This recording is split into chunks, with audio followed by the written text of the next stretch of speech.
everybody. Welcome to this episode. So today in the hot seat, we got Michael Stolle, the one and only Michael Stolle. But you have some big news for us. I do. Some personal news. Big news. And so, if you'd like to share that with everybody and give everybody an update as far as what's going on with you. I got a pencil in my hat. Yeah, today marks week 2 of starting a new business endeavor. Starting a new business. Stolle Studios, architecture firm. What? Stolle Studios. Yeah. No, so I was really excited to hear that you had decided to branch out on your own, because you've been with Daglish for what, 3 years? 4 years? 5 years. No kidding, 5 years. It's been 5 years. Well, going in between 4 and 5. Okay. So, but everybody who's a longtime listener of the podcast knows, you got your start in architecture. Mm-hmm. And then you worked with Michael Ember, architects down in San Antonio for a bit. Yep. And then you actually joined the team here and got you some build experience. Put the hard hat on, baby. You're really taking a big step out there doing your own studio, which I think is commendable. I really do. I think that's great. And I think anybody who's entrepreneurial and wants to start their own business, that's awesome. I mean, that's the backbone of this country is small businesses. So that's great. I've described to people it's like a mixture of jumping off a cliff and flying. So, but you're starting this business and you got a new kiddo, man. Yeah, a new kiddo as well. She's what, 4 months? She's just about to be 3 months. 3 months. Dang, dude. How's that going? She is killing it. How awesome is it to be a dad? It's amazing. Cool, right? Highly recommend. It's just really surreal to watch someone learn how to live. Yeah. It's like all of the basic things about life, pooping, eating, sleeping. Yeah. To name a few, she's learning how to do that. Her life's so simple, and it makes me want to make my life more simple. Of course. Yeah, you don't need all that drama in your life. I mean, make it simple. Make it simple. Life's not complex. Yeah. That's true. You gotta get rid of all the drama. I learned that a long time ago. It's just like life's too short, and there's really nothing. When you read, I think it's in the book of Matthew, and it talks about like not stressing about what you eat or what you wear. Because God takes care of the birds and the animals. They have what they need.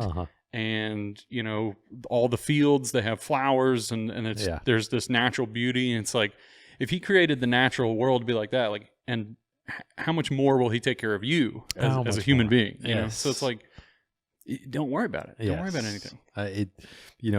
Taking care of a baby. So my wife and I my wife more than I, both of us are putting in a ton of time into caring for this kiddo and providing everything it needs.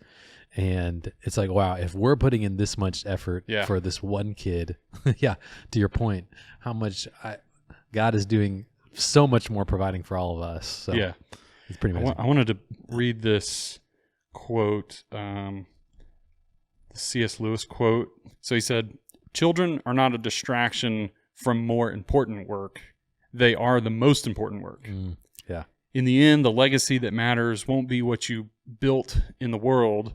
It will be who you raised and whether they felt safe, seen, and loved in your presence." Gosh. So I think actually that's so admirable. The first part of that, is what he actually quoted. The second part is, I think, what, somebody maybe added to that. But children are not a distraction from more important work. They are the most important work. Yeah. So it's like, that's something to keep in mind is like, what we do every day is we're just providing an income to help us to do our real job, which is being a parent. 100%. And with this transition for me as starting a business, I've really had to tell myself that because starting a business can be kind of an always on mentality, kind of 24/7, and there's definitely reality of that, and there's some good in that, but at the end of the day, it's time to turn that off, and that's going to be there tomorrow. There's going to be more problems addressed tomorrow, and being able to focus on my family and love them well Yeah, it's a huge priority. And that's great. And honestly, I think it's good for kids to grow up in that kind of environment. Like, it is, I think, easy to overwork yourself, especially with a small business. Mm-hmm. But if you have a good balance, I mean, it just teaches resilience, to your kids, to, hard work ethic, and all these other things that I think it's good to kind of be brought up in that in that environment and that mindset. So, and I would even extend that too. If you don't necessarily have kids, but it's really people that are younger than you, training and bringing people up. I mean, whether that's someone like teachers or or a nannies or childcare, mm-hmm. or it's just people who are younger than you, and there's a mentorship aspect. All of that is kind of under the umbrella of caring for people that are younger than you, and it's just I mean, I wouldn't be in the spot that I am. You wouldn't be in the spot you are without people who raised us up, right? Mm-hmm. Our parents, our mentors, teachers, and it's such a critical part of life. It sure is. Well, what news you have an article there you want to talk about? Yeah. So I'm kind of interested to hear what you have to. Actually, it's kind of semi related to that. This article came out at the beginning of the year. Was saying that the construction industry reported that demand for new construction workers dropped from last year, but the demand for new workers for this year is still about 350,000 people who the construction industry needs new people to join the industry this year to meet the demand for to build new buildings. Really? Now that was from they needed more people last year, but it's still, 350,000, that's a lot of people. Yeah, because you're saying the demand dropped, but there's still a 350,000 shortfall. Exactly. Yeah. Right. So that's a couple questions. I mean, it's kind of odd. Like, how did that drop? I wonder what that. Yeah. Because it seems like construction has not slowed down at all. Yeah. And in fact, for us, it's picked up. Yeah. And I didn't even think that was possible for us because we're in such a high level, like a high market. You think, God dang, is there really that much money out there for people to build these expensive homes? It's like, apparently there is. Apparently. And it's picking up. Yeah. So and there's more and more of them. It's fascinating. Yeah. This is a really macro, this is the whole industry. And I think that this is a projection, and I think they were thinking, okay, things like the markets, things like interest rates, tariffs, political that we're going to create an environment that maybe less building was going to happen as a percentage. But to your point, that may not be true in Central Texas. True. Likely isn't. And I kind of dove into this number and pulled it apart a little bit, and there's kind of some interesting pieces that are going on in there. So the median age right now of someone in the construction force is 42 years old. Okay. So you line everybody up, pick the middle, 42, which is older than I would have thought. It's kind of interesting. But that number's going up too, right? That number's going up because you have all of the older people at the top, the more experienced people. They're now retiring. Yes, and there's not. What they're saying is there's not enough young people joining in, so that median age is shifting more and more. Growing. It's getting higher and higher. Yeah. So really, there's opportunity there, I think, for the Gen Zers of the world. And right now, I think Gen Z makes up about a little over 14% of the, construction labor force. Yeah. And the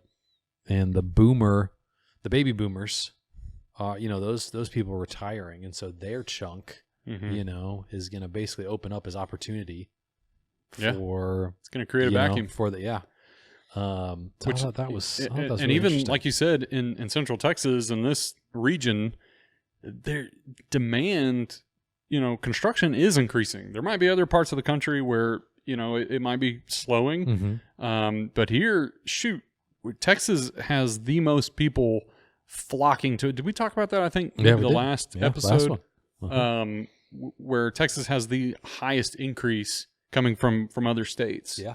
What does that mean? That means, hey, we're going to need more homes, and it also means, there's potential for, more people looking for jobs, right? So, I mean, hopefully some of those positions can be filled, but it also means there's going to be an increase in demand. So, it's a big moneymaker for sure. I mean, if you're smart, I've said this before, I'm not, I don't think getting higher education is bad. Each of us have degrees. Yeah. I don't think it's a bad thing, but man, if you're just coming out of high school or, you're going into high school, I tell you, getting into a trade program or starting your own business, like we just talked about, that's going to be huge, because there's such a big potential to have even more earnings that you would get, with a degree, Yeah. 100%. So dude, there's so much opportunity out there. Yeah, for sure.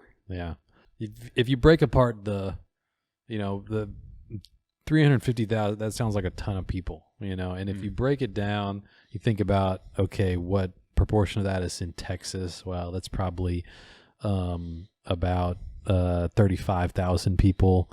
And then, okay, what part of that is residential in Central Texas? And, okay, that's probably a smaller, percentage of that overall, maybe, I don't know, 5,000 or something like that. But okay, well, you go, wow, 5,000 people that we need in this, and 35,000 over Texas. That seems just an easy position. Like, that seems easy to achieve. Okay. That seems like it's like we can do that. And my other point of that was, especially in the world that you and I work at, we're not just looking for any Joe Schmo. We want people who are committed to their craft, and who have been, have a trajectory of learning and commitment to quality, over the long. So okay, so who are these people? Who are these 5,000 to 10,000 more people that we need in the industry? I think that's a really fascinating way to look at that, and from a recruiting standpoint, saying, okay, how do we bring those people here and say, hey, let's get you in there? Yeah. Are you talking about here, like to Daglish specifically, or here to like the community in general? I'm thinking more in the community in general. Yeah. But obviously, like you said, with kind of the lens that we have of, the high end residential, we're looking for, specific people within that. Yeah. But that, all that to say, for those listening, like you said, if you're considering getting into this industry, I mean, if those are qualities that you feel like you have, there's opportunity there. Yeah. So I think that's really exciting. And there are some cool, like Instagram profiles that I follow. There's I think it's Mr. Jarrett. He's actually up in Philadelphia, but he teaches like a course to like elementary, like kids. Yeah. And it's a trade program. This is so cool. Did I send you that? You showed me this. Yeah. I think I was trying to get him on, but I mean, he's teaching kids, like my kids' age, how to sweat copper, how to run a miter saw, chop saw, incredible. How to do basic plumbing, basic electrical, and like these kids are just eating it up. Like that's what they love, because try getting a kid to sit still in class for a few hours out of the day, especially a boy. They love going in here and getting to play. I not really play, but they're learning how to use these tools. And in a safe environment. Yeah, it's safe. You have all the safety equipment. But I'm watching what he's doing. I'm like, God, this is awesome. Yeah. This is kind of stuff that they used to teach in school, 100%, or that your parents would teach. Yeah. But now it's like these skills are not so well known anymore. Yeah. People don't maintain their homes themselves as much as they used to. Mm-hmm. Back 50, 70 years ago. Yeah. You would do all that work yourself, and your kids were right there watching you and helping you, and they would learn. But that's kind of gone by the wayside. Mm. I think there's a company out of Houston like construction reach or something. Okay. And I think they're doing something similar. It's I think for older kids, like high school age. Okay. But it's like a husband-wife team, and they go out and they, try to advocate for, construction jobs, like trade programs, and they try to. But what's cool about them is they don't seem to just talk about it, right, and go and make speeches.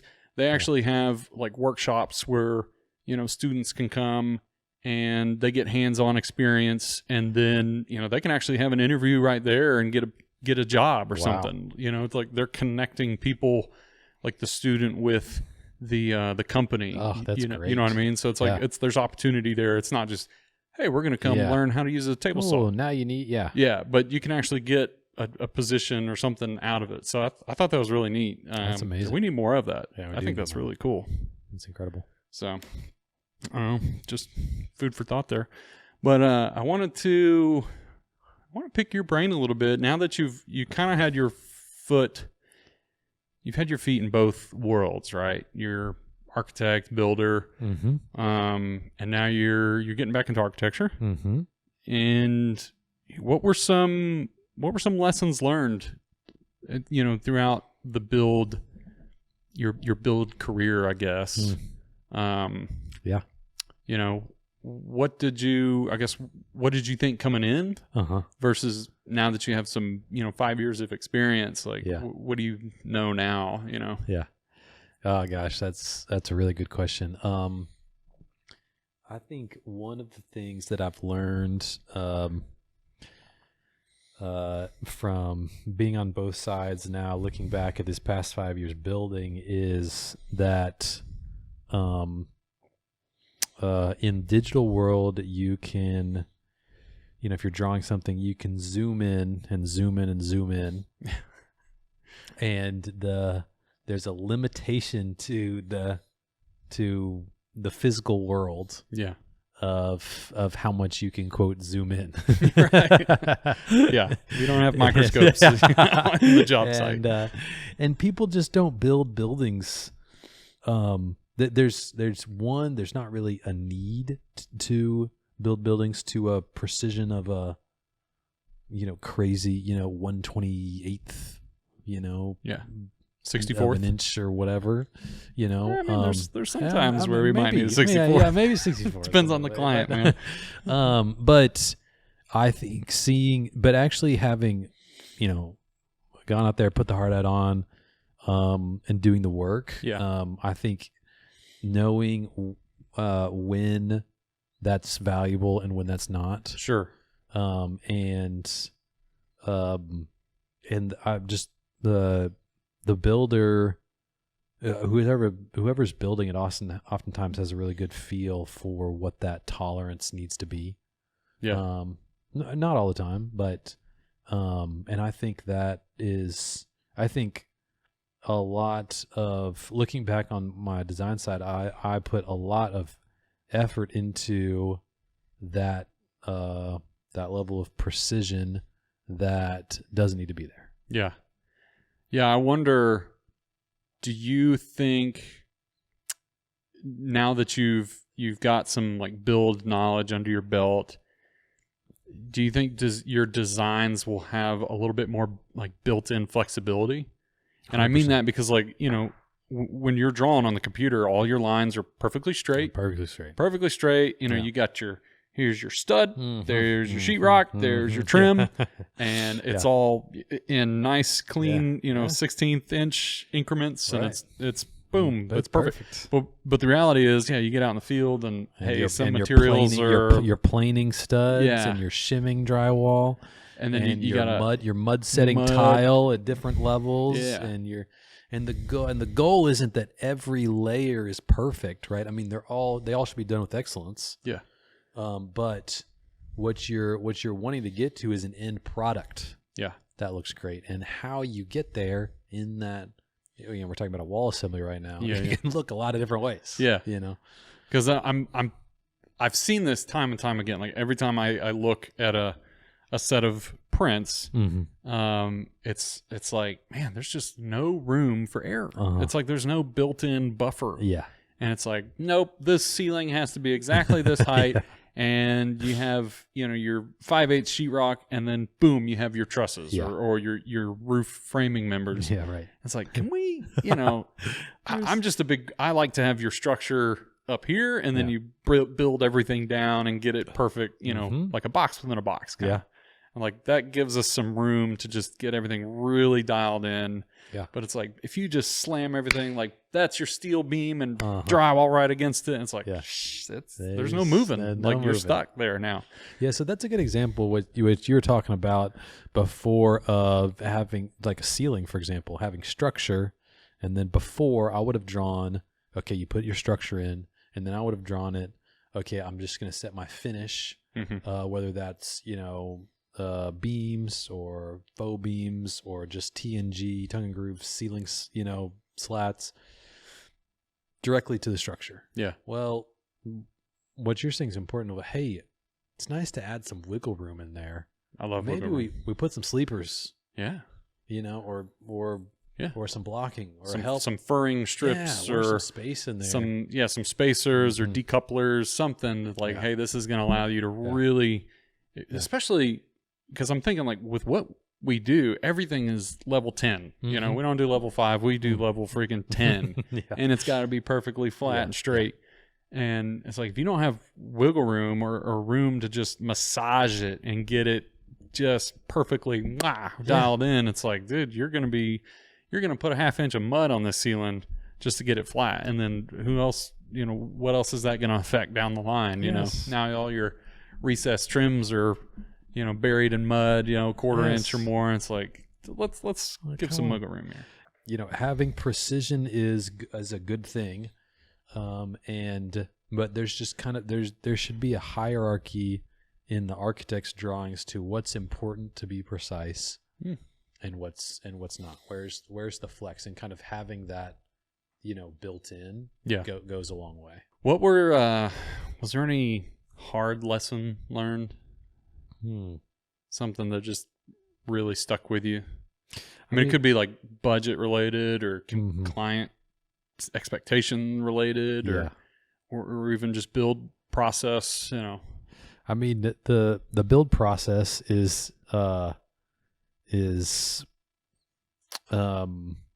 just by nature chaotic. Yeah. And it's not. Yeah. And that is, I don't necessarily know that's like a hard lesson, but it really makes me respect and appreciate builders. And as I transition into a design role, I understand more of the headaches that they're going through. Yeah, that's true. Subs not showing up.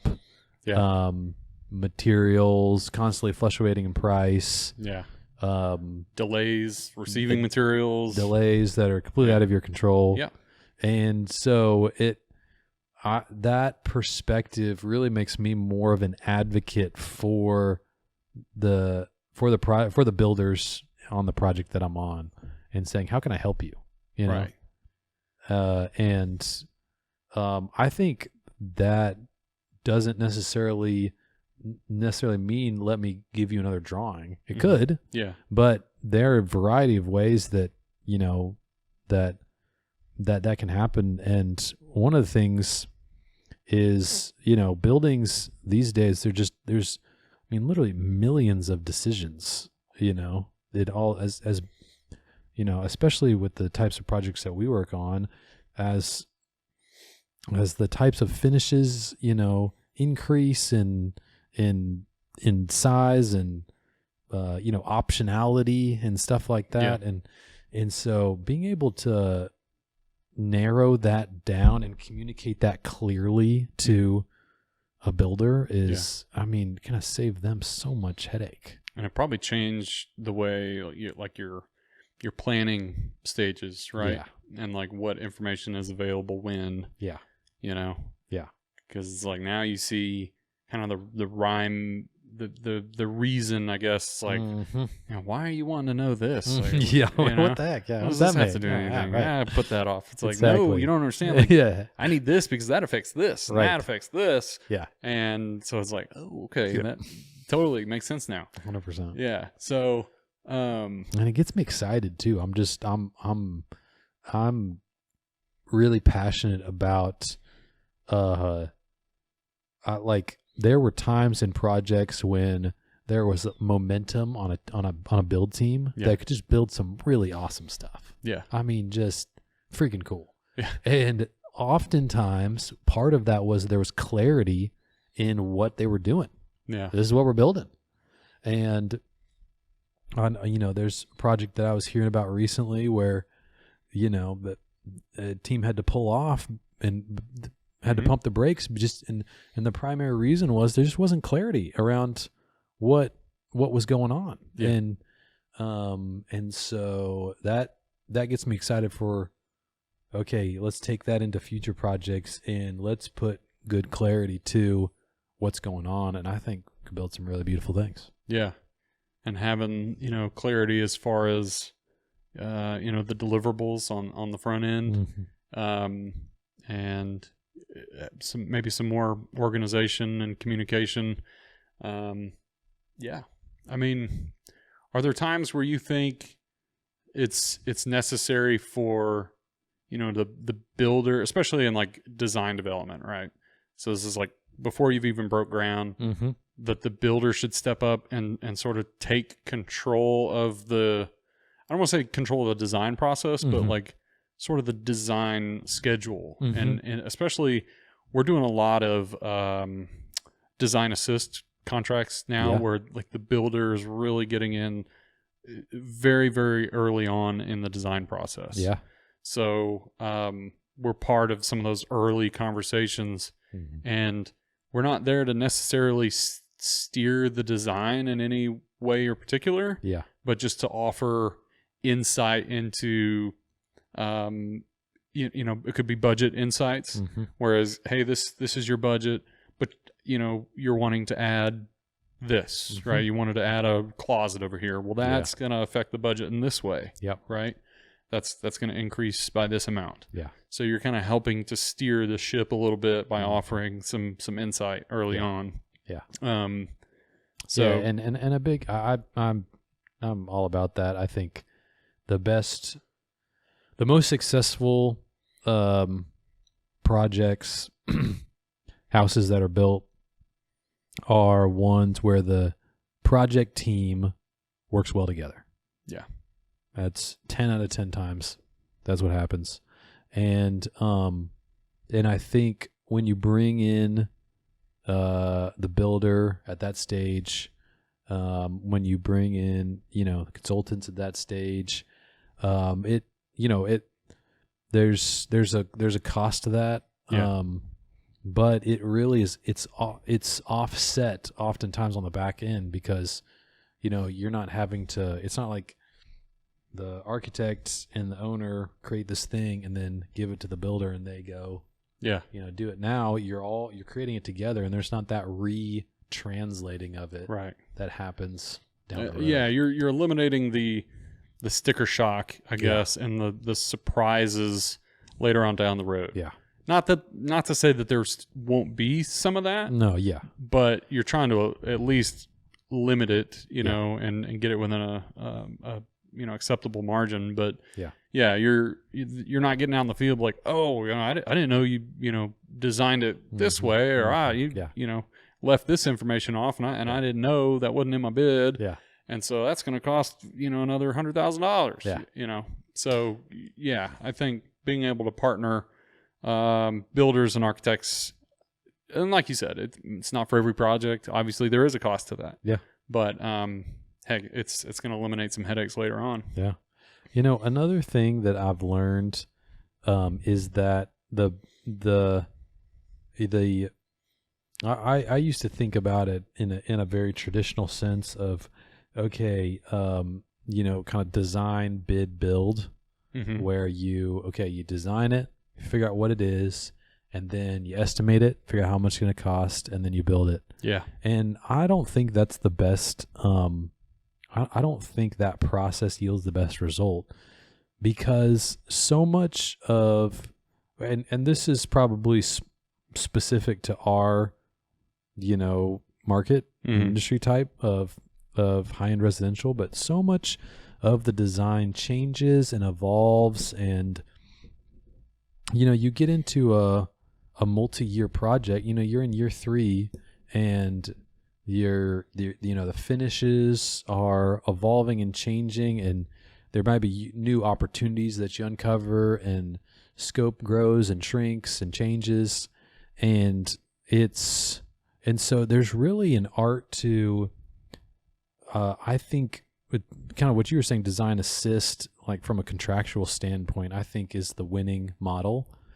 And what I would say is that from a design standpoint, I'm trying to get enough information, kind of minimum viable product almost. I want to give the owner enough information for them to understand what's being built, and I want to give the builder enough information to know about the materials, assemblies, and stuff like that. But that's it. I'm not trying to detail down to the nth degree at the beginning, because there could be a lot of wasted time and resources and effort there that we're going to need to revisit down the road anyways. Yeah. Shop drawings, submittal processes are great things. And, it's like I can draw the, most perfect, door surround, for an entry door, how to cut limestone. That's beautiful. And then, it's going to be 18 months, and then I'm going to get shop drawings on that. And then it's going to need to be re-looked at. And so, okay, so maybe how much information do we need now? And then down the road, let's get into it and figure out what it needs to be in specificity. Yeah. No, that makes sense. And it was funny, you were talking, and it reminded me, there always seems to be this like contention between builders and architects, right? Traditionally, it's like in that same process that you were talking about, design, bid, build, where the architects would design it, and then the builder would get it and be like, this is crap. Like, there's so much information missing. Like, these dang architects, they don't know what they're doing. Well, okay, this is your chance to partner with them early on and give them that information. You there's no complaints anymore about this information's lacking, because you're there in the whole process, right, to give them that information, right? So good. When you do get a drawing, it's it has all of the things ready to go, and you can bid it and do a what we call a buyout, which is it's not just a cost estimate. It's a buyout budget is something that you're talking to the subs now, and you're getting a quote from the sub or from a material supplier. Like, this is a hard number. Yeah. And if approved, well, boom, like there go all contracts, orders, everything, like, so you can start shooting off contracts. So, but yeah, I think that's the future, when it comes to high-end construction. I mean, it's like having your own design build firm. You're just getting in with an architect early on. Right. But, it's been funny. There's been a couple of times recently where, I've been kind of on both on the builder side or on the architect side of this, where something was drawn or proposed, and then actually it was the builder who raised the quality on it, who came up with something better. And traditionally, you're talking about tensions between builders and architects, and oftentimes the architect, just always trying to push quality, quality, and the builder's always trying to value engineer. Yeah, we got to get it in budget, budget. And there is some reality to those two. I mean, the builder has to have the hard conversations of cost with the owner, and the architect is usually is having the conversation about dreaming or what if, about the scope. But that said, when you're talking about this design assist approach, well, now those lines blur a little bit because the architect comes in with something that's not necessarily fully formed, and and then the builder, can say, well, hey, we've got, what about this? Or what about that? And there's much more of a partnership in that. And I think it's really interesting. No, I do too. And, I've heard it said many times, especially here, that I think the builder who can figure out, how to control the schedule, right, and be able to deliver a high quality product in the least amount of time is going to be the most successful. Yeah, because time is the one resource you can't get back. Yeah, you can always make more money. Yeah, you can always, especially for the houses or the clients that we work with. Especially for some of the clients that we serve, it seems to be just an endless supply. But that being said, you can always make more money. You can always get nicer materials. You can always push the quality as high as it can go. But the one thing you can't get back is time. So if we can shorten that design and then construction process by merging the two, I think that's a winning scenario. But cool, man. You got anything else to add? I don't think so. Well, Michael, gosh darn it. It's been wonderful having you. Thank you.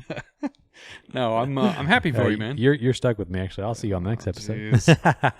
If I see any drawings come across my desk that have Stolle Studios on it, no, I'm quitting. That's it. I'm out. Not taking that project. I'm not doing this. Yeah, you can only build my projects if you grow out your hair longer. That's all I'm going to say. Okay, deal. I'll do that. No, so it'll probably go, summer. Yeah. It'll get hotter and I'll hate it and I'll cut it off. It's fine. No, but always good talking to you, Michael. Yeah.